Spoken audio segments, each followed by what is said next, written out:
Nakakatuwa talaga ito si Chris Lawrence dahil nga bigla niyang sinurprise si Katrina Halili at Kitty. Imaginin mo, umuwi siya from America. 5 days lang siya sa Pilipinas. Kaya pala may pinost si Miss B na bouquet of flowers. Galing pala ito kay Mr. B na umuwi ng Pilipinas. At nagulat nga ang KKK fans dahil sa bigla niyang pag-uwi. Ayon nga sa kwento ni Chris Lawrence, ay mas minabuti niya na lang umuwi kasi may 10 days pa siyang vacation bago ang kanyang concert. So instead na gumastos siya sa ibang bansa, ay iuwi niya na lamang sa Pilipinas dahil plane ticket lang naman ang gagastusin niya. Kaya syempre tuwang-tuwa si Katrina Halili at Katie na nagulat din sa bigla niyang pag-uwi. Ating alamin ang buong detalye.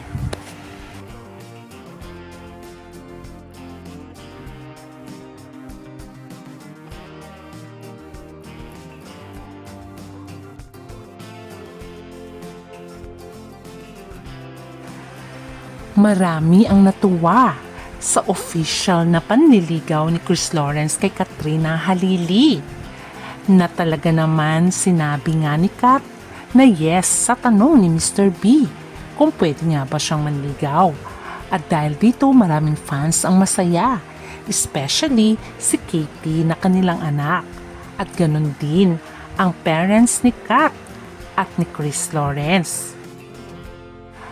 At nakakatuwa nga ang reaksyon ng parents ni Kat at ganun din ni Chris Lawrence na nais na sana one day ay magpakasal daw ang dalawa.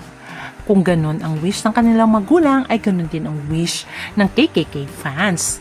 Alam naman natin na very busy si Chris Lawrence sa Amerika pero na-surprise ang lahat nang bigla itong dumating ng Pilipinas kahit alam natin na may series of shows pa siya sa ibang bansa. Kaya naman marami ang nagulat sa biglang pag-uwi ni Chris. Kaya pala may bouquet of flowers na pinost si Miss B sa kanyang social media platform galing kay Chris. Yun pala ay talagang umuwi nga si Chris sa Pilipinas. Ano kaya ang dahilan ng kanyang pag-uwi? Kahit na 5 days lamang ang kanyang bakasyon dito sa Pilipinas, ay babalik ulit siya sa Amerika para tapusin ang kanyang series of shows. Ating alamin ang kanyang sinabi. Pilipinas, guys! Para saan yung mga bang-bang? Oh, what's a bang-bang? Bang-bang. I'm in the Philippines, guys! Mayroon pang awit ka niyo. Yes.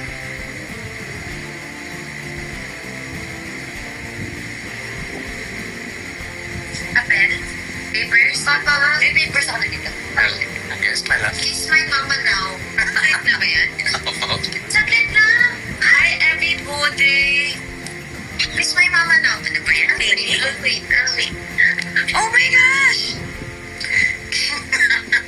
No!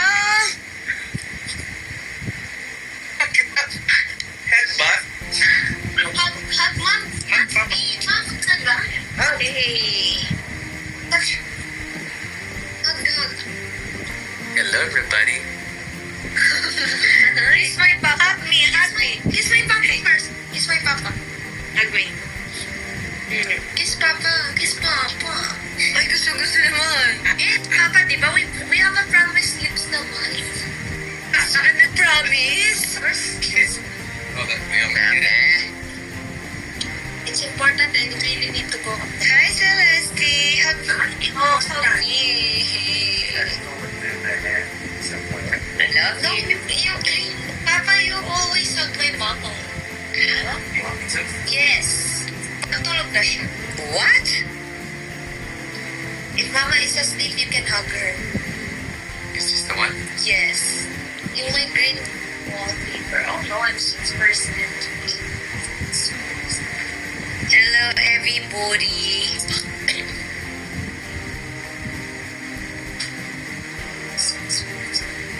So much. At-press ko na, Day.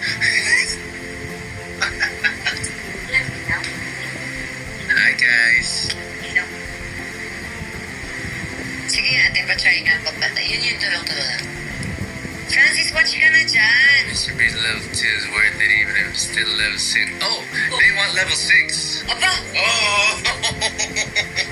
guys, thank you so much sa mga level 2 lang ba to? Oh, level 2. Dahil level 2 lang to, ito po yung surprise si Mr. Beep. Kakanta siya na naka-brief. Ready? Ano Katie? Saan ka matulog? Wala si Katie. Mama, paano ka mag-akyat? Ikaw, pati ikaw lang. Ako lang? Yes. Hindi pwede matulog papa mo here? Hindi, pero 12 naman. 12, okay. I'm going up now. Ba't ka tumatawa? Mama. Hindi tayo magkatabi-tabi kayo ni Katie. Okay. Oh, wow, may 1,000 yen. Hoy, thank you. Arigatou gozaimasu. Sabi kayo ni Papa mo, guys, may lakad kasi kami, importante. Hindi na naman ito magigising. Kanina dito siya natulog, tabi sila. Ako nagsabi kasi kailangan niyang magising. Dahil pag nandun siya sa bahay niya, hindi siya nagigising. Bukas mayroon na naman kaming important matter. So, kasi hindi tayo kasi hindi naman kami tabi guys. Tabi sila ni Kaylee. Siyempre, magpapag-awin pa ako ng things. Mama! Hello? Siyempre, hindi ka siya ako pag nagpakawi ako ng things. Pakaway ng things? Saan? You're so beautiful. Kaylee, okay lang daw ligaw papa mo sa akin? Yes! Ma! Oh, sabi kayo ni papa mo ha? Yes. Okay. I'm going to go up na, but, what? Like, well, tatigil na ako. Okay. Mamaya pa kami akyat 12. Okay lang ba? Okay lang po. Okay lang po. Hey, Dito muna kami. that's mine. That's him. Wala naman. That's him. Wala na po. Iba kayo ito na lang ginagawa. Okay lang yan. It's cute, Katie. Oh my God, Kate! Mabasag yung... Hindi naman puro glass. Hi, Miss B. Hello? So, bakit ba umuwi si Mr. B?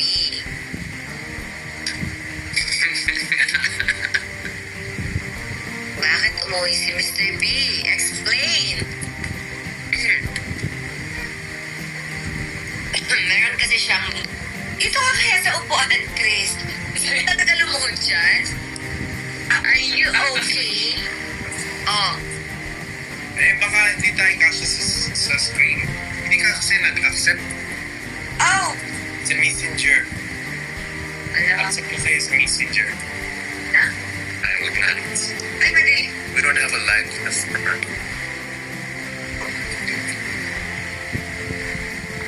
Ano yung ilaw? Wow, kahit mag-level 10 kami, go lang. Sana all. Papa, is it okay for... Yeah.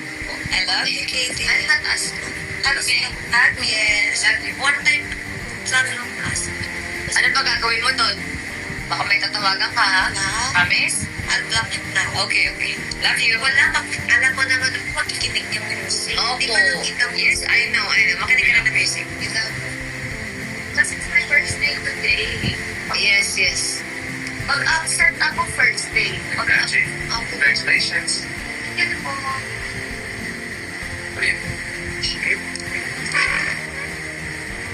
Because you're happy, we are sending. Wow, sana all. Guys, sige, okay lang na mag-send kayo and mag-level 2. Kasi, guys, ang mahal na pamasahin niya, guys. Kaya nga. Thank you daw sa help. Yes, thank you sa help. Naisip ko kasi I had 10 days and Ayaw daw niya gumastos, kaya pumunta na lang siya dito. ito yung plane ticket na lang ginasusan ko para makita ko ulit si Miss B. And si Katie. Uy! We was you! Or I think that's a wap. He was... We wap you. We love you too! O, diba nakakatuwa si Chris Lawrence?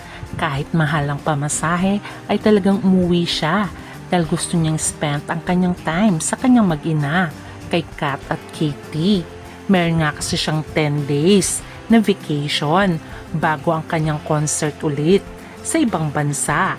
Kaya minabuti niyang umuwi na lang muna kahit mahal ang pamasahe kaysa gumastos pa siya doon. Kaya naman minabuti niyang umuwi na lamang ng Pilipinas for 5 days. Kahit jet lag, o diba ganun talaga pag nagmamahal, kaya nakakakilig. Since matutulog si Mr. B sa bahay nila Kat dahil may importante silang lakad kinabukasan, ay nag-date night muna ang dalawa kung saan ay nag-crave nga ng pagkain itong si Miss B. Panoorin. O diba nakakatuwa silang pagmasdan kahit gabi na ay lumabas silang dalawa para kumain. At syempre naiwan si Kitty dahil matutulog na nga ito. Ang usapan nila ng kanyang papa ay pwede na tong umakyat pag 12 midnight na dahil magkatabi nga silang matulog. Kaya ang saya nga lang nilang pagmasdan dahil magkasama na uli sila. Kahit 5 days lamang at babalik na uli si Chris Lawrence patungong Amerika para tapusin pa ang kanyang mga series of shows. O diba, sabi nga talaga ni Chris Lawrence ay gagawin niya ang lahat para maging happy lamang si Katrina Halili. Kahit pati sa cravings ay kasama-kasamang talaga itong si Chris Lawrence para mapasaya nga itong si Kat at masatisfy ang kanyang cravings. I believe in them. I believe in them.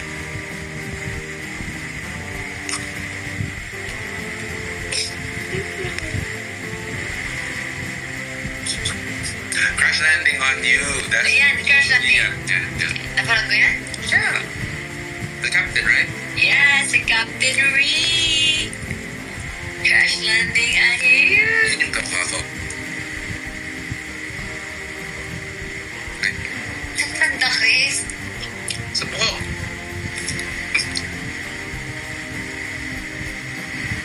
Secretary Kim. Yes, favorite ko yan. What's wrong with Secretary Kim? Big bang na lang ha. Big bang. Dami kong gusto. Pagsikahan natin next time. Yun ang ginagawa ko dati. Nagtitreadmill lang ako. Tapos nanonood lang talaga ako ng K-drama. Kasi hindi naman kailangan mag-run eh. Mas importante, nag-move ka. Diba guys?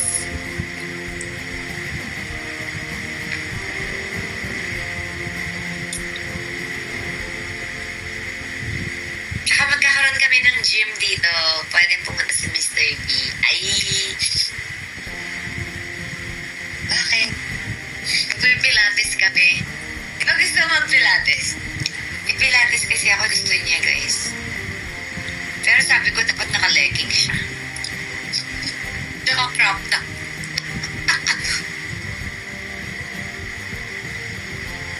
Felix. I will be Felix.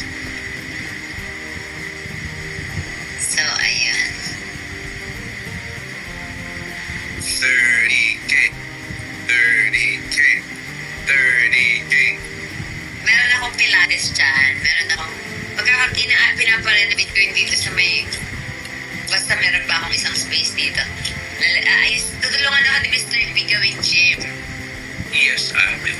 Tapos may treadmill ako, may pilates, tapos lalagyan ng malaking mirror.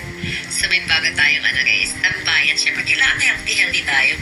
Gusto ko lagyan natin ng yun, Chris. Yung Himalayan salt.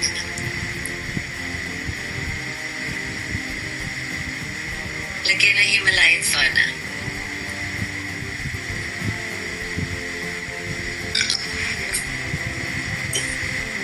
Diba? May gawa. Ang lakas ng kanya.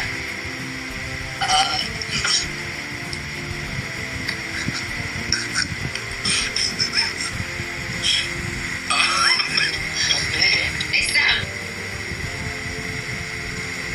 Ano ba? Gusto ko na ako. Makapag-ununod na sa klase mo. Bye everybody. Wait. Class is O diba nakakatuwa silang pagmasdan, na-miss talaga nila ang isa't isa.